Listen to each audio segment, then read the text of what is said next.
Hello and welcome back to another episode of Real Roundtable. My name is Eric Marmolejo and I am joined as always by my wonderful co-hosts Dean Bice and Ethan Stafford. Yeah, what's up, Doc? What's up? Yo, what's up? How are you two doing today? Doing pretty good. I'm doing good. How you doing? Excited. I'm doing good. You can't complain. That's you good. know? That's Can't good. complain about it.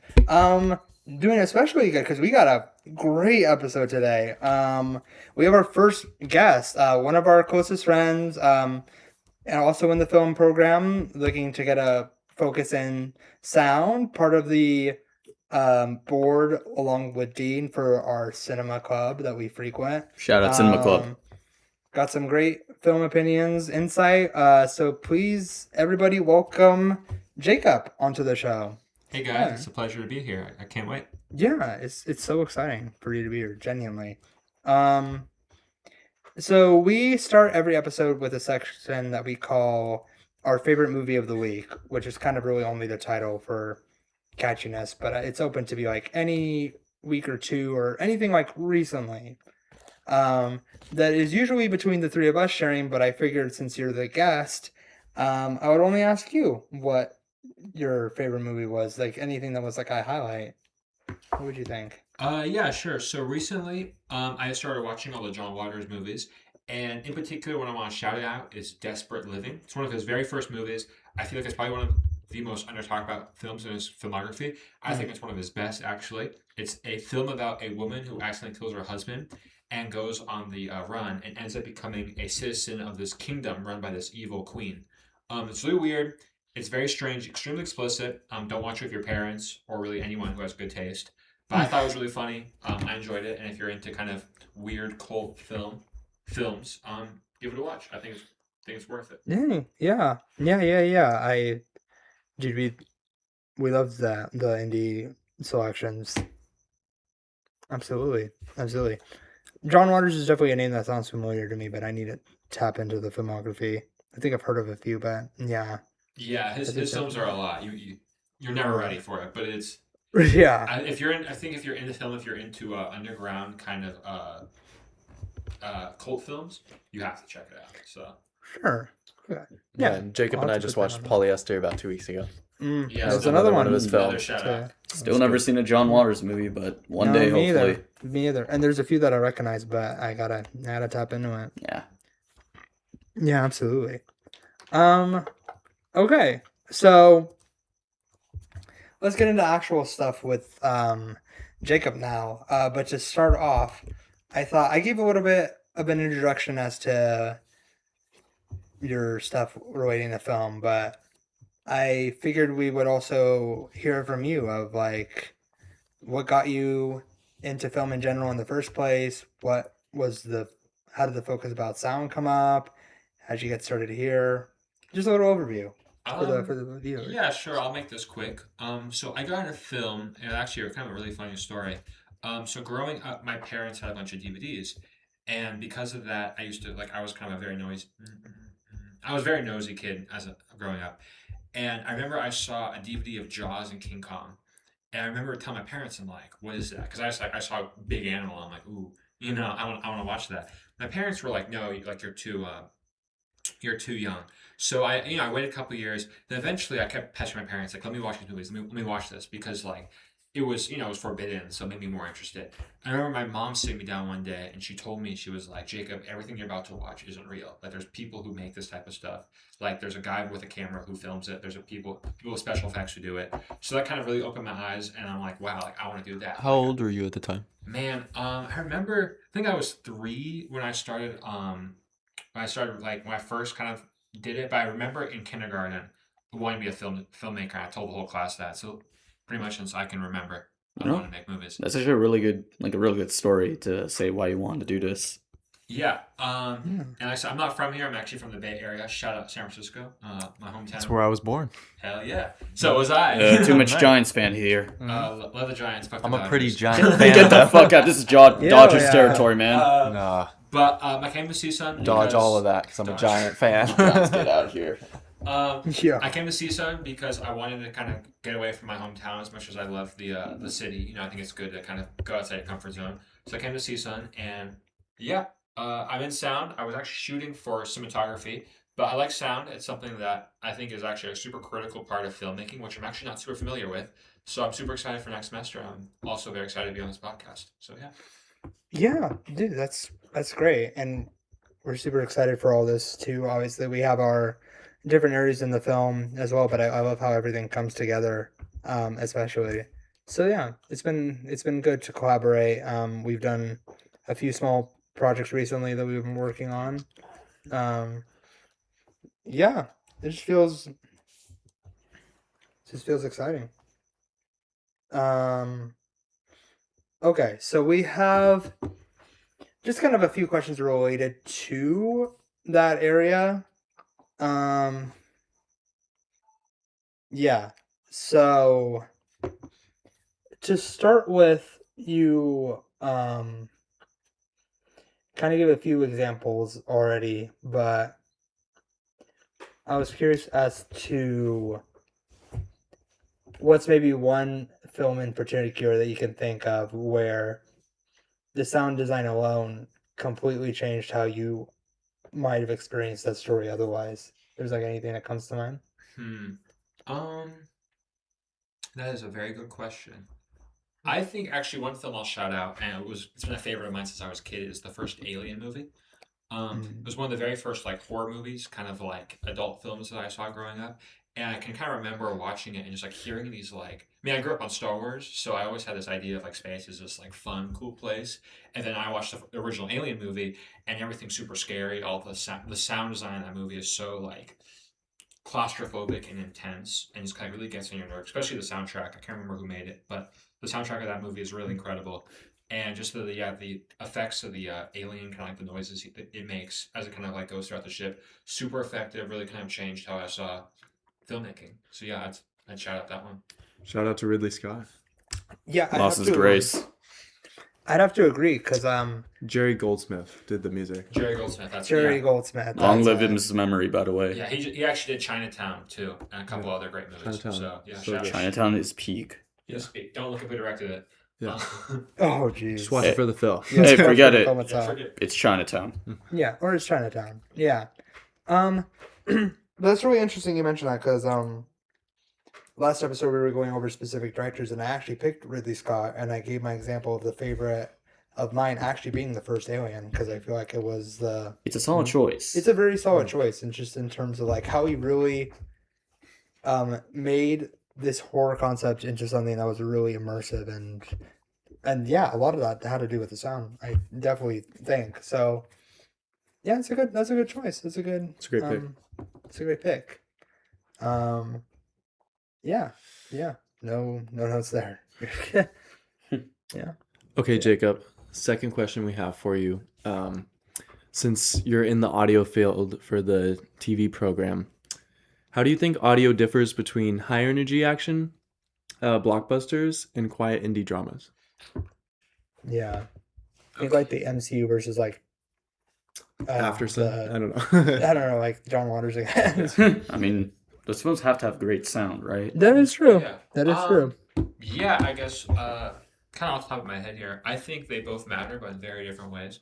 I think with like a big blockbuster film, you kind of need that. You want it to feel grand. You know, you think of like something like Lord of the Rings or like Star Wars or like an Iron Man, where it's all these kind of like unique special effects. Like you have to, no one knew what like a transformer sounded like. They had to have like, created the sound of that. So I think when you're thinking of like big blockbuster movies, you have to create sounds that can really stick in people's heads because you're usually, most blockbusters they're imagining these incredible new worlds. Right. Well, I And think with yeah. It's like very smaller, realistic.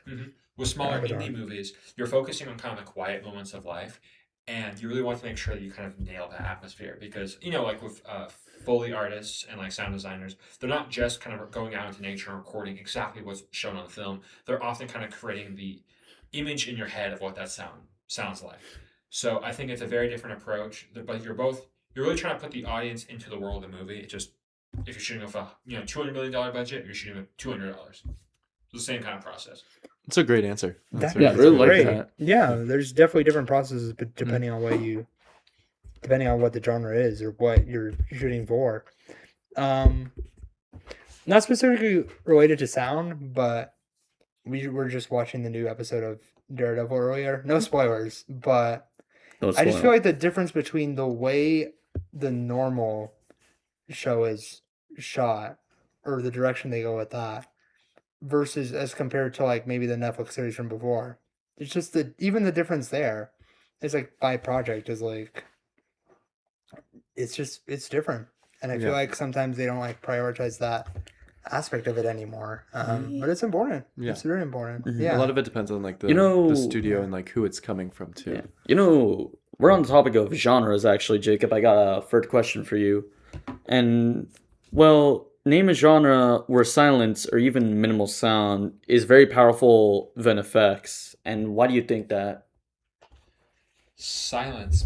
That's an interesting question.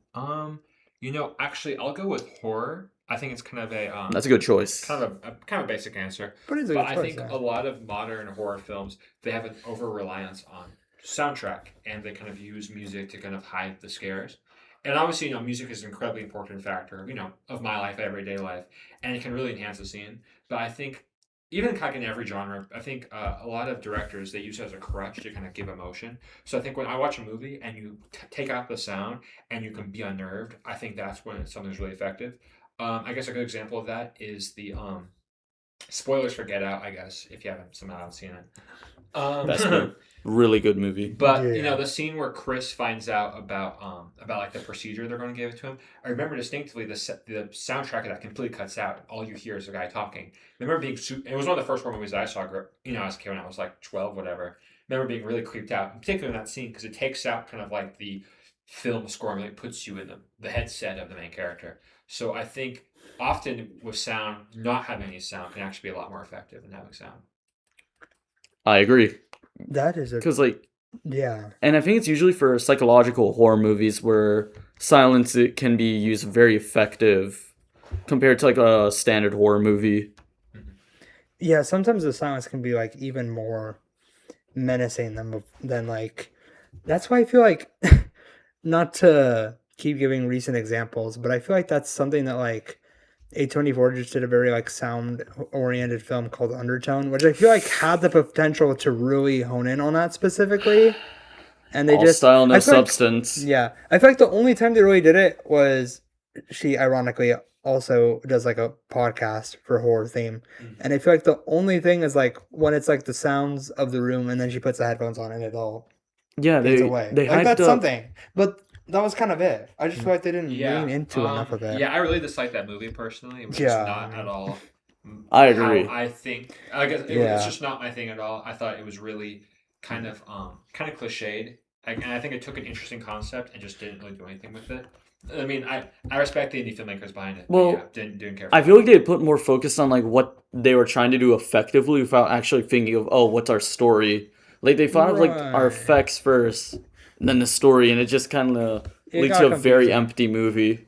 Yeah, especially towards the end, even though people are like, "Oh, that's when it really clues in." I'd argue that that's where it gets like the most like confusing and like. No, wait, no, what are the we ending doing? was bad, man. That's That, even that movie worse just than all. sucked. I feel like people just said that because it was the only exciting portion of it, but that doesn't mean that I feel like it's Yeah. a good. But yeah, I But do. kind of I want to shout out real quick. The no spoilers, but the most recent, or I guess 2 weeks ago, episode of Invincible, season 4. Ooh, I know what you're Season talking 4, about. episode 5 of Invincible. There's a moment in it. It's just, I won't say what it is, but it's just an absolutely like brutal scene, and it's very gross to watch. But it goes on for like a minute and a half, and it's just pure sound effects. Like it's just ADR and full You ADR. know, And yeah, you could even do like that really well in animation. Invincible proves it. Shout out animation, by the way. Yeah. Oh, yeah, absolutely. Yeah. I'll always shout out animation. That's some. They're great. They're great. But yeah, kind of our. Yeah. So as I mentioned last episode, we focused on like directors, and I had already said about what we think is like their best work, but I also made sure to be like, what about what we feel like is their weakest? Because the idea being of like, there's gonna be points in your career where there'll be some mistakes made along the way. There's some like duds that come up. And I wanted to ask you in relation to sound, has there been any like major sound mistakes that you've picked up like from a major studio release that have happened before that you've Sound mistakes, almost kind of like errors in the mix, I guess. yeah, something like that. You know what? I can't really say honestly. That's I fair. think what's interesting about sound as a concept is that, especially in films, it shouldn't be invisible in a lot of ways. I think if you can recognize fully, if you can recognize like, oh, that wasn't done on set, then then you made a mistake. Um, so I can rattle off a couple shows. One Okay. kind of big example is like Madam Web, horrific movie, but It sucks. But Oh, That's like, not a top 10 MCU movie like Eternals? no. bro, No, we're I'm not fine. No, gonna I'm Morbius is a joking. top I'm 10. And joking. get the I'm fuck joking. out of here. Enough of You your had eternal said talk. MCU only. That's true. Yeah. Bro, we're not about to Well, whip yeah. that shit. I mean, But the Eternals like, is even- top 10, but they redubbed the Yeah, it is. like the main villain of the movie, and it's so. I mean, again, not that the sound could have fixed that movie, but it's so sloppy and so bad that I feel like most modern films have the budget to at least provide somewhat decent sound mixing. So I couldn't really say anything, but I think if you notice it, then you've really truly messed up. Yeah, especially from Marvel, there's some areas where you like can't excuse. It's like any kind of Marvel movie at this point. Yeah, I feel like I have to give them more standards, even though it's just like they've had a lot more slip ups recently, but still, like if you're that much of a big budget studio, like you have to get at least that down, and if you don't, it's just yeah. okay, so for the next question, how has evolving tech like Dolby Atmos transformed the viewer's immersion across genres? Again, interesting question. I think it's changing in a lot of ways. I think, yeah, especially big budget, I mean, big kind of films nowadays can have such evocative and like multi-layered sound. But I feel like there is kind of not an over reliance on it by modern directors, but I think it's become a talking point uh more than something that's like actually benefiting these movies. I think of a film like Eraserhead or Apocalypse Now, films from the 70s that, were using kind of older technology, but have such incredibly evocative and like really intense soundscapes. I think even if you gave those directors, the equipment we have nowadays to kind of like make the sound more modern, it wouldn't really sound better. So I think it's less of the tools that a filmmaker has and more of how they use them. And I think that like we are seeing the diminishing returns with, I think, sound, and I think in all aspects of filmmaking. Yeah, No. I think for I the agree. most part, they're tapping back into that. Yeah. Well, if I have to say, if you could pick any classic film, it could be like a really old film back in the day. Or even How- like 70s, 80s. Yeah, 70s or 80s. How do you think modern sound mixing would elevate it or even ruin the film? Right. Could be either one. Modern sound mixing with an old movie. That's a good question. My mind goes to like a lot of Kubrick. I feel like Right. Kubrick has a lot of like Yeah. sounds that you would hear today. Like when they do Like this he in modern trailers. definitely any of his film could, I guess, come out now and like the sound would fit right in. Oh, he could. He Like definitely 2001, you could watch today and be like, Oh, Oh wait, so actually- Yeah. are you thinking something that would be improved if it came out today, or something that's like modern in its approach? I'm saying like something that came out back then, like How would they do with the modern? yeah, sound how would they do mixing? like with the new sound system? Like say like I don't know, Oppenheimer, like that has like good sound in it. Yeah. And think about a movie like 2001: Space Odyssey. That's a good example. Like, how do you think would it change that? Okay, kind of random example, but I'm a pretty big Godzilla fan. Okay, that's a good I start. love the Yeah. original Showa films, the ones from the 50s through 70s, and I Oh, think yeah. you can tell that there were time constraints with how they were making the monsters, and Right. Godzilla has like two sound effects. They kind of that they spam throughout the movie. So I think Yeah. if they were to make that, and it's very iconic. It's obviously it kind of brings charm to those original movies. But I think if they were to do that today, they probably would have given the monster more than two things to kind of roar at, yeah. and probably actually be a lot more You realistic. could see that in Right. some of the American like MonsterVerse films, and then Yeah. like Godzilla Yeah. -1. Minus one is a great example of how to use Absolutely, they basically modernized the old Godzilla movie and used modern sound effects and visual effects into making what you could consider a remake but it's actually more like a revision of an old classic. Absolutely. Dude, I love when the That's it. when the visual effects nominees are actually good. I'm really hyped for -0. Just want to Dude, shout Trailer that. just came out. Trailer today. came out. Just want to shout out. Go watch it because Shout out, watch the trailer. -0. I'm gonna promote on this It's gonna be podcast. so Oh good. please, It's gonna yeah. be so good. When it eventually comes in, but Yeah, yeah. Just that 50-second teaser, just like chills, bro. Like, Oh excited. yeah, I need more. Yeah, I need I know. more right now, yo. Yeah. Yes. You had mentioned before, and even throughout, especially in the beginning, of like shouting out more indie style movies, which would also mean that the score is also probably less noticeable there. So I was wondering either like what possibly like underrated score or even any like foley work in the sound effects. What do you think? Which one do you think deserves more credit, and from what genre is that example from? Sorry, remind me of the two options again. Either like an underrated like film score, music, or just any good use of like sound effects. Okay, I think a good one actually. I think that was very under talked about. Is Nickel Boys from 2024. Such a good movie. So I still got to see it. So I good. think, dude, you gotta see. yeah, that. you know, I certain some people have not seen it. All right, all but right. I think it's such such an incredible movie. I remember the score in particular. It's very dissonant. Like the score in that, it's super kind of like not commercial like at all. Like it doesn't have any like there's no orchestra. There's no like kind of funness to the movie. But it's so creepy in a lot of ways. Like I think it really adds to that movie. And it's I remember kinda just like playing with the action a lot. Like Yeah. it really Yes. like connected to what Mhm. the visual elements were of the film. yeah. Yeah. I think especially with something like that where it's so much based in kind of like the literal headspace of the characters, and the characters going through so much emotional turmoil. So to kind of have the music match that, I think is such an interesting point.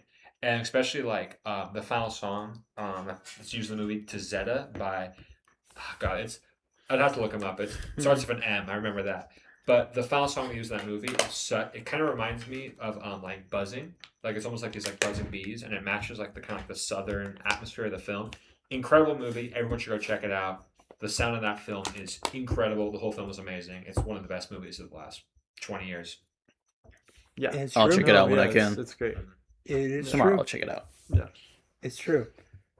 Maybe this is controversial, because obviously the best picture selection this past year was very stacked, so I could see why people were like favoring that one. But I feel like the only reason people are disregarding the 2024 now is because it was like a very obvious like faker that should not have been in there. And I think that overall kind of soured the entire thing. But if you're looking at the Yeah. other examples, it was like, yeah, including Nickel Boys, there's some great stuff. I from feel like that was like 2024. any film minus the stinker, you know which one. Right. Could have We taken all know it which home one. because like, and I think people with that year, people were like, oh, I mean, I like the movie, but really of all films, we picked that one. Because like, the thing is, I really enjoy what was the big best picture movie. That's a really good movie, but I can Yes. understand the frustrations. Right. Yeah. I was I excited feel like by it. 2024 has been one of the best years of like the 2020s. Honestly, Yeah, I the think I past agree. few There was a years, lot. 2025 also is Right. kind of up there with the film selections. the past few years, I would say since 2022, it's been pretty stacked. Yeah, 2022 was a real That's the one of my year where favorite it years. Yeah. really 23 locked is in. also high up there. 23, yeah, that's what I'm saying. Like ever since 2022, it's been like they've been doing good selections, which Yeah. is not usually the case. But I think anyone who says cinema is dead or doesn't exist is lying to themselves. I think there are so many amazing, incredible movies coming out in the last 5 years or so. They And- just Even And with like I said, I mean, even the Oscars may get it wrong once in a while, but I think people put too much stock into what the Oscars are saying. They're not actually watching the movies. Like, yeah, sure, there might be one or Right. two I mean- stinkers, but did you watch the other, 20, 30 plus movies that they get nominated that should They're have mostly- and Oscars will throw a curveball sometimes. Mhm. It's Yeah. not always going to be like the best picture that most people think it's going to be. yeah, and like you should be Yeah. respectful because these movies are some of the best to people's eyes. Like Mhm. cinema is Okay. not dead. Cinema is very well more than alive than ever. Right. Those people are mostly saying because blockbusters are ruling the movies, but like they need to stop looking at that and start opening their eyes. Yeah. Even like physical media. Like I feel like physical media has been on a comeback too. Oh, Especially yeah. with like the Blu-ray and like the 4K releases. And the like, I see people- Criterion. Yeah, Criterion collection. Like, Dude, my media professor was not even aware of that, and we were like, "Yeah, they're coming back." yeah, they're coming back. They're There's coming still back. like other than Blockbuster, the store, Yeah. the one that's still alive. I feel I like there's miss a lot of Blockbuster. stores like even Yeah. like I'm from Portland, Oregon, and there's a lot of like physical media places that Yeah. you can go Mhm. to. If I could speak on that real quick, Yeah. I think that's happening because I think people value kind of physical experiences. I think the internet has robbed so many people of owning something. Like, yeah, you have your phone, you have your computer, but you don't really own anything that's on it. So Yeah. all you have is this device, but you don't actually, you don't have anything to really like think back on or look on. So I value physical media. I have a huge collection of CDs, movies, books. It's how I like to consume all the entertainment that I do if I have the opportunity to.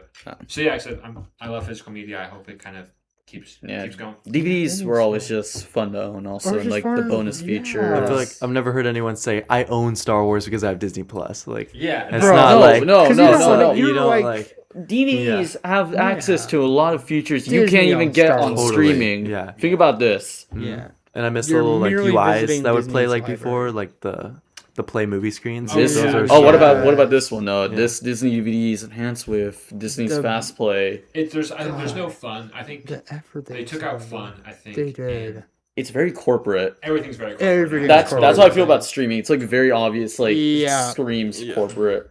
Because they all follow the same design pattern. It's Yeah, just not just like interesting anymore. it's just basically just pirating a movie at this point. Like, what's the It fun in pretty that? much is. Yeah. It really is. It's just, yeah. Oh my god. Everyone go buy the 4K at Barry Lyndon on Criterion Dude, right for now. real. I'll buy the Dude. Fight Club 4K. Exactly. Because some of these menus are like, Yeah. yeah, it's so true. But yeah, I was just reminded of kind of, yeah, I feel like the people, like you were saying, the people who are like, oh, cinema's dead, right? So are the only ones that are really only tapped. Because I feel like I saw that like interview of like recently of them asking who, like, what did you see, or like which best pictures did you see like of this past year? And there was so many of like, what is that? Or like, I didn't see that, or I didn't see that. And it kept going, and then eventually we got answers of like, because F1 was one of the nominees. So it was like, oh, I watched F1. And like, I watched F1. And then people even stopped talking about the best pictures entirely and were like, oh, I only watched Superman, like Fantastic Four. I was like, and yeah, there was some good selections, but that's telling you, it's like they're only watching like the big, like, oh, there's the big Yeah. superhero movie, there's the big blockbuster, and they're not going to see anything else. Well, So yeah. because they're not And, subjecting like, themselves to it, they're not gonna know. I'd heavily argue that the most recent Best Picture movie, they tried to push it as a blockbuster because it wasn't really an indie film. Right. Like, One Battle After Another, by the way, peak movie. Anyone who hates it should probably Yeah. leave the room. I'm looking at him right I now. don't know that one, you guys. Agreed. Dude, I don't know who directed it. It's been- don't Paul even Miller's try choice. and play Yeah. down now. Mm. Yeah. Your Yeah, opinion is all over. some this say internet. whoever dislikes the movie watches Eternals. Yeah. Right, I'm an eternal and fan of that it's the movie. I'm going to choke you. I'm Bro. kidding. Yo. But what I'm trying to say is like No. even like it was more blockbusters nominated for Right. Best Picture. Like even Sinners, One Battle. Like yeah. Yeah. like it wasn't indie.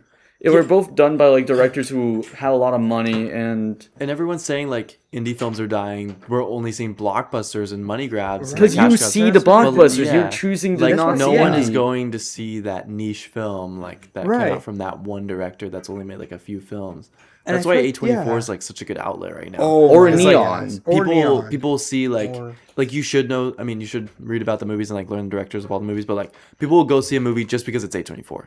Like there is a big fan base that's like I mean- regardless to who's making it. Like it's an A24 film and it's like and a good every staple. year That's they bringing brought people out they into brought it. out a peak choice. Like we films. got Everything Everywhere in the 2020s. We got Marty Supreme, Brutalist. Brutalist. Yeah. What was 2023? Does anyone? 2023. Mm. No, Not a Nora. That was No, it was Neon. But the Yeah. point is like Yeah. A24 Oh, was. Anatomy of a Fall. There we go. That There we was go. it. Oh yeah. Yes, Great flick. really Yeah. amazing Really film. good sound design, actually. Yeah. Check Oh, that one I out. actually Before that, will back you Everything up on Everywhere. that. But like my point is like A24 will have peaks, masterpieces. Another every example. year. How perfect of a year of Best Picture was Everything Everywhere All at Once. Yeah, and like That was them Everything too. Ever. What else? It was like Banshees of Inisherin, The Fablemans, Yeah. except Elvis. Right. No. Well, No. but that wasn't them. That's well. I was gonna say like, even with like One Battle of Sinners, they had the advantage of still being distributed by a major studio. So, But it's a studio that supports like Right. these indie films. but I feel like it was strategic to still advertise it like a blockbuster because then that was gonna get people in there. But that usually isn't the case. But I don't feel like that doesn't mean you should just like dismiss everything. Like if you're gonna talk about it, like give some of those like small things a chance before you really, because even my professor is like the same way of like tending to show older films as examples, which is great, and they have.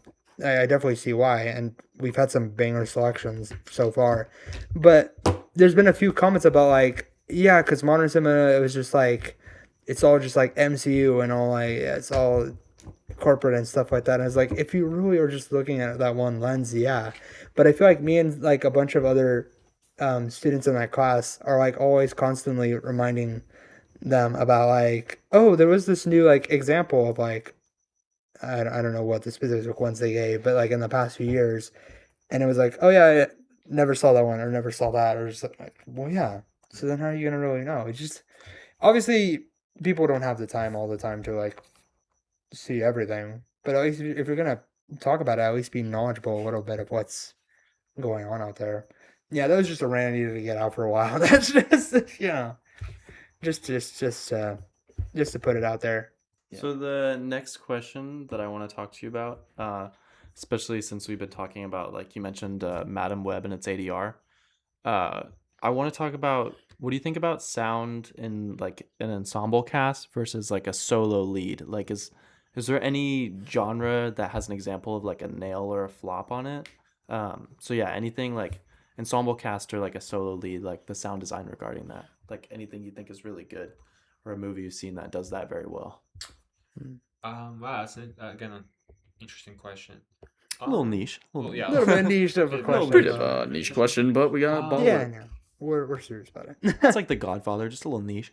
yeah. It's like Jaws. It's a little niche. tiny, Um, yeah, tiny indie film.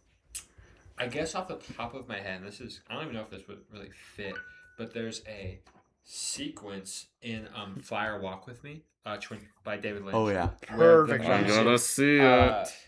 where You they're gotta in a do. room and the score becomes so loud that they put on subtitles for the movie. No matter how you watch it, they put on subtitles, and then all the characters are kind of overlapping and talking over each other. And I remember it's such an interesting scene because you kind of like you really have to read the subtitles because the music is so loud, but you can also hear them, so it creates such a like all the voices and the music come together to make this super intense, super kind of scary experience. And then when it's just Laura, who's like the main character in the movie, when she's just kind of going about her day, the music is a lot more slowed down, studied, and you're really just kind of focusing on her monologues and her kind of inner thoughts. We're Julie cruising with it. Mm-hmm. Exactly. Yes. I mean, it's one of my favorite movies ever. I could talk about. It's a complete masterpiece. David Lynch, the GOAT, forever and always. But yeah, He's a beast king. the usage Long of live. the usage of sound in that film, in particular, is just incredible. And yeah, the way it kind of weaves different voices in is just top notch. It's excellent. Yeah. Ethan is the kind of friend that will just blast any Julie Cruise or Twin Peaks just and Literally doing it and today. it's like even when it's out of the film context and we're just listening to it for the shits and whatever, yeah, it's excellent. it's still so, It's so good. Like the music just puts mesmerizing. you right into the vibe of Twin Peaks. Mhm. Like I You feel know, like exactly. obviously I'm not 50 years old, but I feel like when I'm Yeah. 50 and You're like 45. I want to do a rewatch for Twin Peaks, like if I Yeah. can just hear a song, like it'll put me right back into that couch where I was Yeah, watching you it. hear Dude, it. exactly. Like it's Audrey's so dance and connected. really- Exactly. Yeah, it's I could rant about that show Yeah. for this entire Oh, week. mercy gotta dotes watch and this dozy show. dotes and the lambs that ivy, a kiddly divey too, won't you? Or even like small things like that. It's like so random. It's like, but that's And so now we're in the genius world of still. Twin Peaks. Yeah. Hey, I would always want to live in that world. And if the words sound queer and funny to your ear, a little bit jumbled and Yeah, jivey, actually, Be like, sing mares eat oats and related to does this eat topic, oats but and little lambs eat ivy. how do you Yeah, I think get the whole thing. sound influences like the emotional pacing in comedies versus thrillers? Ooh. Okay. So sound and comedies, huh? Yes. Yeah.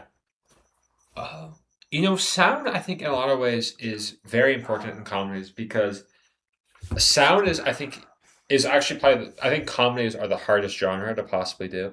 I think with horror, if you show enough blood and guts and kind of like you know ghouls and goblins, you'll get the audience kind of freaked out. Yeah. But comedy is so subjective and so difficult that I think anyone who can make me laugh, I think, is doing something right, doing something more than your casual thriller. So I guess to shout out a somewhat recent movie.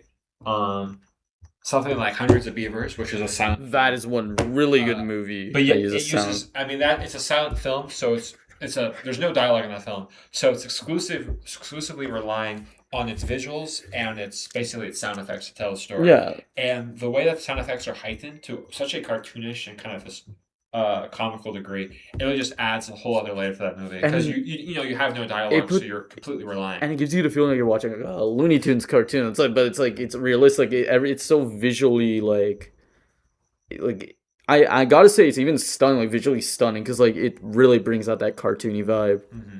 Yeah. Or even to like wrap it into like something like some of those old John Waters movies is that the sound in those movies is so unprofessional and so kind of mediocre in quality that it almost kind of adds to the comedy because you'll have these characters say such outrageous and horrible things and you can almost like hear their mic kind of like breaking off once they finish talking. You can hear the wind getting caught up in the sound, so it kind of adds to the comedy because of the low budget nature of those movies. So yeah, I think especially if you're doing a comedy, you really have to focus on the super small things like sound. That's true. The small things matter even in comedies, and I feel like that's something that people don't really think about. But the best comedies, even like, is how much you talk about like, is this thing on Dean? But like, even that is one where like, even like the silent moments in that movie are like, and even you got like the very absurd comedies like Wicked for good. It got snubbed, bro. I gotta say, Naked Gun got snubbed. That was a really. There were so many snubs. Movie. You still gotta see it. Even I still feel like they could have like.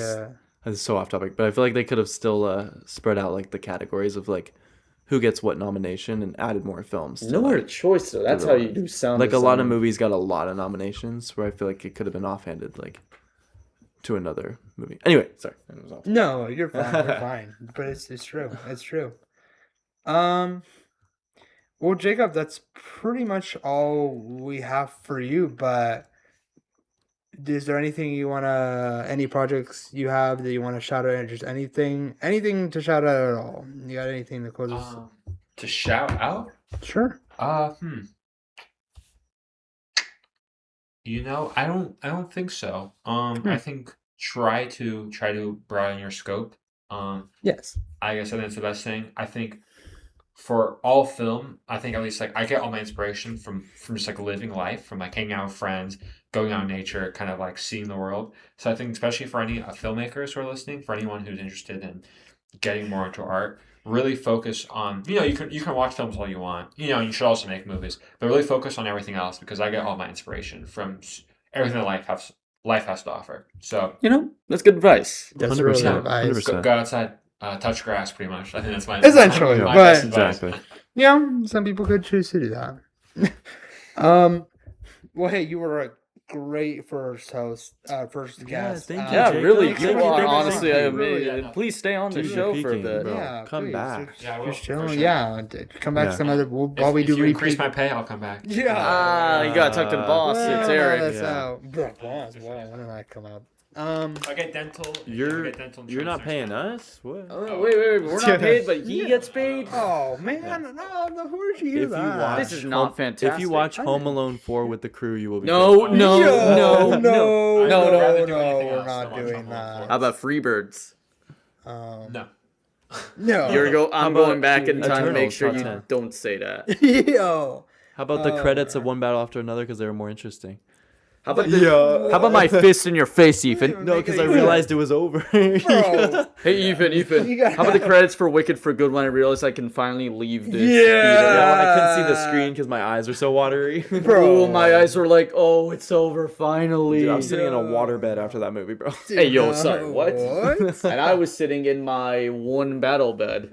Yo, that's gotta What? be. You gotta be able to jump on niche, that. bro. Holy niche. I'm telling you. Yeah. Yeah. But yeah, well, I definitely want to have some repeat guests on. So Yeah. we'll definitely have you back Yeah, again we'll sometime. definitely- I Yeah, really let me know. appreciate it. Yeah. Yeah, if we end Thanks, up going yeah. live at some point. Yeah, Or in totally. live. Yeah, something like that. Yeah, Yeah, thanks again, live. Jacob. Thanks, Yeah, of Jacob. course. Thank you so All much. right. Yeah. Thank great. you. Bro, might be the goat. Thank you. All right. So that was our first guest. How did you guys feel that was? Really good, actually. He gave some good advice. Yeah. We love that guy. Dude, yeah. Jacob. He is should be a- president. Yeah. Dude, for real. Jacob's. He great. should really start getting into film. Like, I want to watch a Jacob biopic. Yeah, I want to watch a Jacob biopic. Dude, please. Oh my gosh. Rated Yeah. 5 stars on Letterboxd. Absolutely. He's doom scrolling the LB. He's doom scoring for like reviews of his own biopic. Yeah. But yeah, now we're closing out with our game session, which is going to be still between us three because we need to be competed out to see who's going to host the next episode's game. And if you remember last time, Dean won that game. So he once again has another one for us if you want to relay that to us now. You know, Dean? I was thinking last meeting Yeah. we talked about our favorite directors, best and worst. We Mhm. all want to be filmmakers. What if we Right. pitched our ideas? Like, let's pitch our. This is a game. We're gonna pitch Yeah. our ideas, Ooh. our okay. film ideas, short film, feature Yeah. film. It can be anything. Like, I think it would be fun to do. Yeah, I think so. Okay, so what are we looking at for like? Do you have like an example one that you would think of? Like, what are we trying to format this into? I'd say like pitch like your story idea, and like what genre it is, and I guess like who's our characters. I mean, more like I want to go like a specific like it's like. Do you have one? I do have as an one actually. example? Because I want to hear it. I want to hear My it. idea? Yeah, your. Well, very easily. I'm just gonna say this. One of my favorite films this year was Nirvana, the band, the show, the movie. And absolute shout out. I want that. Like, I think that needs a lot of attention because that was generally one of the funniest movies I've seen. Please. And then last year I saw another funny movie, Naked Gun. And I feel like I want comedies to come back, basically. Yeah. We got Scary Movie 5, or sorry, keep saying 5, 6 this year. Yes. So we have that also. So I feel like, but I miss also dumb comedies, like those dumb Seth Rogen comedies that were just fun to watch. So I kind of had this idea. I want to bring like that comedy genre. My film would be about these two people named Albert and Alan. Yeah. You see, the film is basically about what Albert is he's like the quick thinker. He's like very ecstatic about everything. Alan is the chill guy. He's laid back, but he can get anxious. And so Albert wants to do a company with him called Double A. It's like a startup company basically, and they're trying to raise money to get that company on the grounds. Alan is trying to tell him, I think it's time to move on. You know, it would take an arm and a leg to get rich. So what does Albert do? Do you think he's gonna give up? No. Yeah, I would like to Yeah, think he I wouldn't. The That next wouldn't be good. morning, That wouldn't be good. yeah, the next roll credits. morning, he takes his advice too seriously, goes to a graveyard and digs up an arm and a literal leg from a corpse. Oh my god.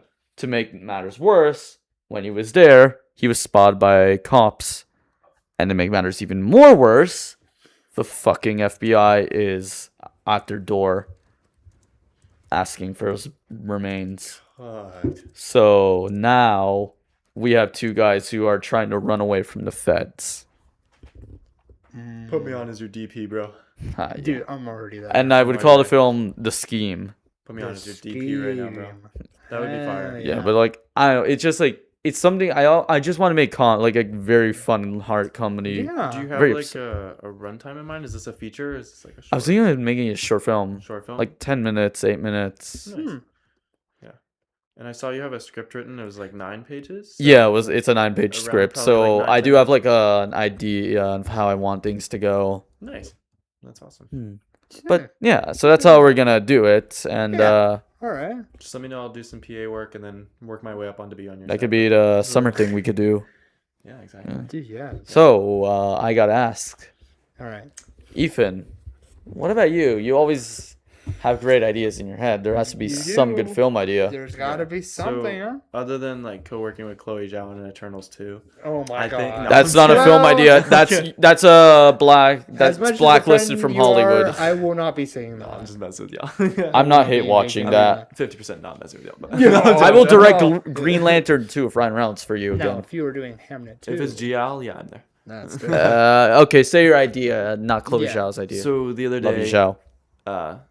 the three of us, sorry Jacob, with our friend Alex, we're talking about different short film ideas we could shoot over the summer, especially since some of us will be living together, and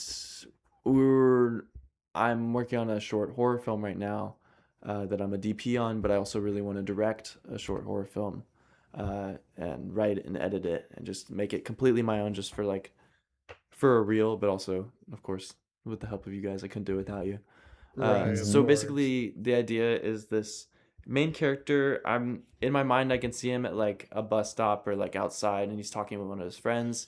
His friend is off camera, but you can see like part of his arm and his shoulder, and it's really just like a close-up shot on our main protagonist, and he's talking about having sleep paralysis. He had one night, the night before, we had a really bad dream, and he woke up, and the sleep paralysis in this, for those who don't know, would be like basically you wake up and you're completely like conscious of your surroundings, but you just physically like can't move your body. So it's basically only really your eyes can like move around, but you can't move your body, and then end up going back to sleep. So basically it would be that, and then it would cut to the first, or I guess second night after he's already experienced it. Second night where he wakes up again and he just can't move his body, and he's still freaking out a little bit. He's not completely sane with the fact that this is going on. Okay, I like that. And he tries to play it off as it's just like a dream in his head, but it's not. So the next day he goes to see a counselor, and he only looked up stuff online, so the counselor, or it could be like a psychiatrist, is talking to him about sleep paralysis and looking up different medications for it if it's like a psychiatrist.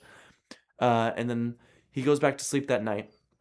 This time he wakes up with sleep paralysis, but there is a shadowy figure standing in the corner of his room, and he can't make out who it is. And he's freaking out already because he's still new to sleep paralysis. He hasn't lived with it for very long, and now there's this just shadow figure man like just standing in the corner of his room. The lighting will probably be like harsh shadows and all like blue lighting. And so the next day he talks to his counselor again. He's like, this is what happened. There's this man just standing in my room. And I haven't fleshed out all the conversations yet. I'm going to get to writing probably in the middle of May. And then the fourth night when he wakes up again, and the man is closer, still shadowy. You can't see who it is. But the man is like halfway into the room now, and is like kind of standing like almost visible and not quite. And he freaks out even more. He's like, what is going on? And the next day when he talks to a counselor, the counselor's just bugging out, just like saying gibberish. Like the counselor is not even just, he's there, but he's just saying just wonky stuff.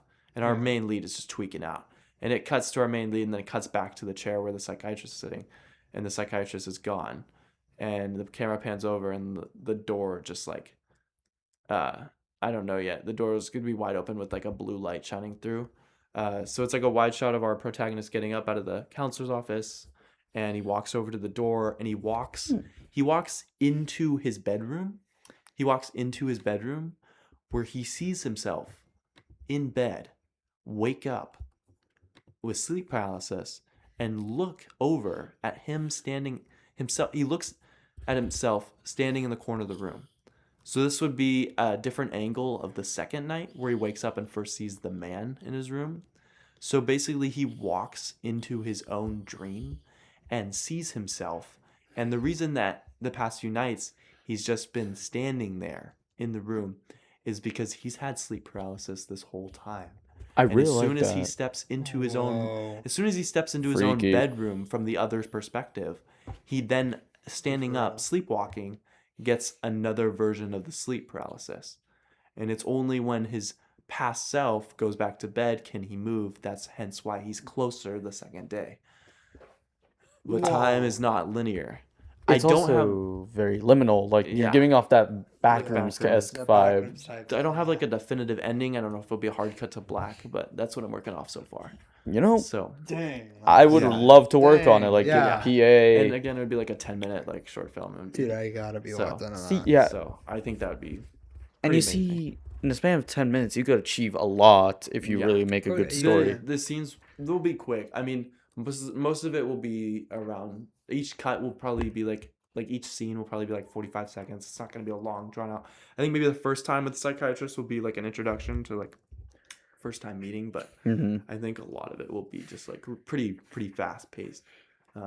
That way, when it gets to those horror elements, it could be a little bit drawn out. So Okay. more time to like just sit with the audience. So I like that. but I think with right direction, I think it could be under like maybe push to 15, but I think it could be under 10 minutes. Yeah. But yeah, that's my idea. I really like that idea. That is great. Yeah. Well, if I've seen already how you do your cinematography, I'm gonna be very excited. To No, see no, no. that. I've seen that cinematography. That- It would go it's great gonna with be this. key. It's gonna be great. Yeah. Genuinely. I got to recruit my excited. friend Alan. He's a cinematographer right now in Yes. the film program. He's worked on a lot of the thesis projects, and Hmm. he's kind of my goat, so he's going to be working on it too. Oh, You know yeah. what? Alan is an amazing person. I'm going to make him sign an NDA in his sleep so he can work on it. Yeah. Sleep sign. Yes. And I'd be like, All dude, right, remember the Eric. sleep paralysis NDA you had? Yeah. Don't you remember? You was there You were too. awake, I saw you. That? So- Dang, we have that. All right, Eric.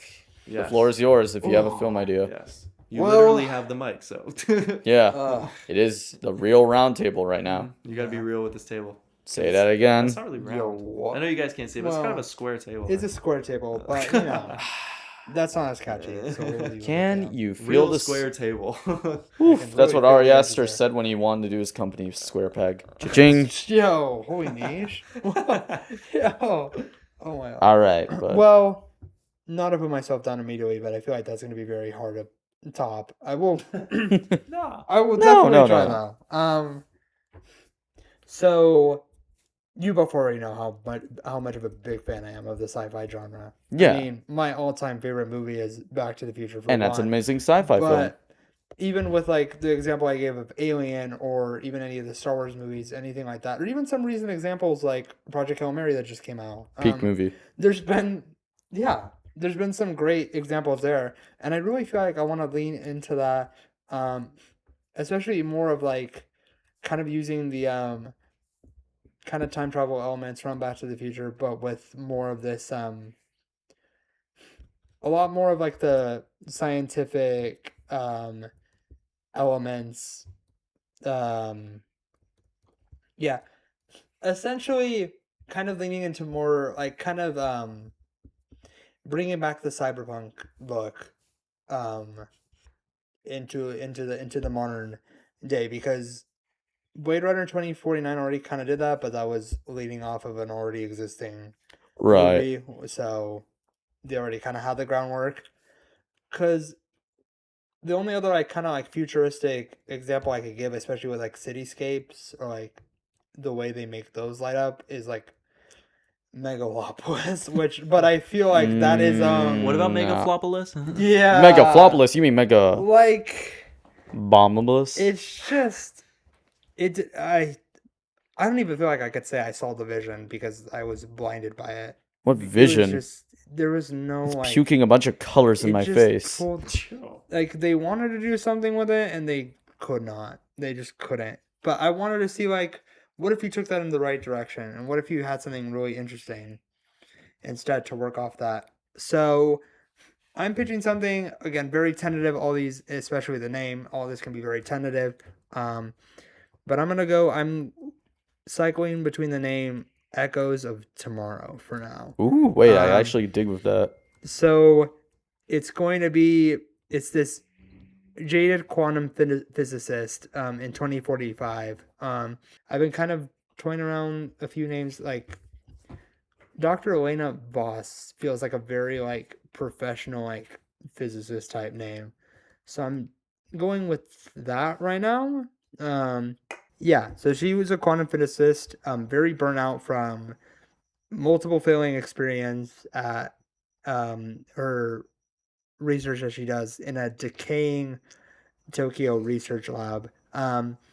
when she then happens to stumble upon a prototype of a neural implant while she's cleaning up at night, that is designed as memory therapy. Basically, think like the opposite of like Eternal Sunshine, where they're trying to remove memories. This would be like to make it clearer, or like because sometimes your memories will fade from over the years, but like what if you could have them like they're fresh all over again? So it's kind of something like that. So the device where the name comes from would be is an echo, which will let the users, yeah, again, relive those memories in very vivid, immersive VR. Kind of like think of the like device that one guy was gonna use in Good Luck, Have Fun, Don't Die. Yeah, That yeah. think like that. It reminds but- me of that one movie with Hugh Jackman that came out a few years ago. I didn't watch it, but it was like Resurrection or like what I is don't know it? if I've heard of that. Reminiscence. Yeah, Hmm. where he's like Yeah. he was like sitting in a pool of water and he was like trying to get memories of his wife back. You know, I actually like those. Like, have you seen The Creator? I didn't. I know. I think that is a highly underrated film. Gareth 'Cause that- Edwards. Yeah, because that'll use the sci-fi aspect really well. Yeah. I think you'd like it, I even. would. Rogue Didn't One. think you would.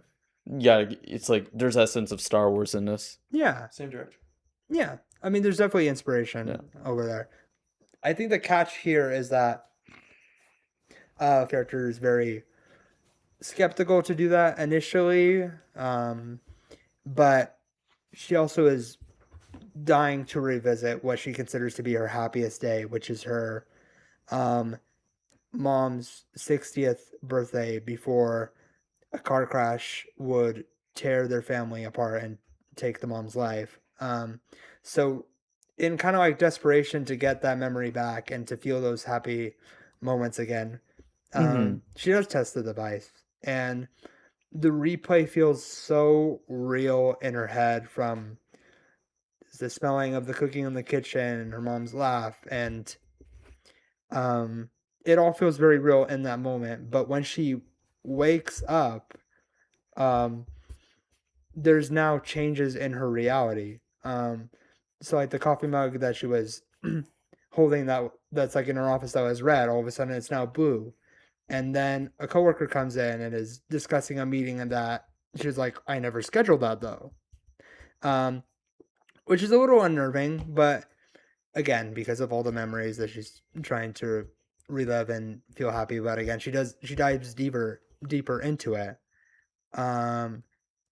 So from there, the second act is unraveling all of that, going into more replays that will spawn another echo, and those will act as like essentially the physical manifestations of her alternate self that she jumps into for that memory. But what's happening is that every time she does that, that alternate version of herself spawns in the real world, and their goal in their mind is that they want to hunt her. They want to make sure, like, well, they know in their heads, like, this is having multiples of us in one place is wrong. The only way we can resolve that is if we hunt the real original person in the real world to preserve the timeline. So then it also becomes kind of like a hunt the person down, like think Running Man or something like that. Mm-hmm. We're mixing a lot of things here, but you know, Yeah. there's good inspiration. Like we Well, said. I think it's a very creative idea. You're bringing like this unique genre and make it a really interesting world that you want to like explore. Yeah, I feel like everyone like nowadays, because there's just an unlimited amount of content out there at this point that like just everything gets pulled from everything. Yeah. It's always like Yeah. Well, Okay, Dean. Well, you've heard R2. Who do you say has got? Does bro have to decide? Bro has to decide. We Both need have a winner for amazing- next episode. look, you both have amazing projects. Don't get me wrong. Dude, thanks. I know. Who It's... said are you coming on? well, that's not really the question. I'll It's get you as DP. No, You can come on both, but like if you had to pick one right now. No, I have to get you as AD. Actually, I got It's, my Dude. it's a very hard choice because I don't want to. No, it's fair. I won't take it Do personally. you think you have Park Chan Wook's no other choice? No. Yeah. Say that again. Here's the But I Well, think maybe here's it's the- because like I think I might have to go with Ethan's because like here's the thing. Okay. Oh yeah. No was offense. good. Yours is really good. Yours is Okay. really good. You have like a clear idea, and I love it. But his, because I think the liminal horror vibes is starting to like rise, Yeah. and I want to see a lot more of that It's now. true. It's true. But I would not go against yours. I would be fully Yeah. open to that. That's right. So Budget. Ethan, Dude. you won 'Cause the I am game. seeing how it could sound like a blockbuster, So, which is like yeah. not the kind of thing I would want to do starting out. But it's just I love the sci-fi genre. It's like- Exactly. I feel like there can be a way to make it unique and interesting, but I just have to circle on it more. Look what Kubrick But did it's- with 2001. It's true. Yeah. It's true. It's definitely possible. But So- yeah, you got a great one there. Yeah. So I think that's fair. I'm Yeah. totally fine Plus, with we will be shooting this one. We will be Yeah. over the summer. Also, that. Next, mine we'll help see. to shoot. You might see us for the next episode. We could show you behind the scenes, but Yeah. I think that's it for this episode. Right for now. So enjoy Ethan hosting next episode's game. I I want to made. thank Jacob again Yeah, for he's coming on. Yeah, the thank you, pod. Jacob. Thank you, Jacob, once again. Yeah, absolutely.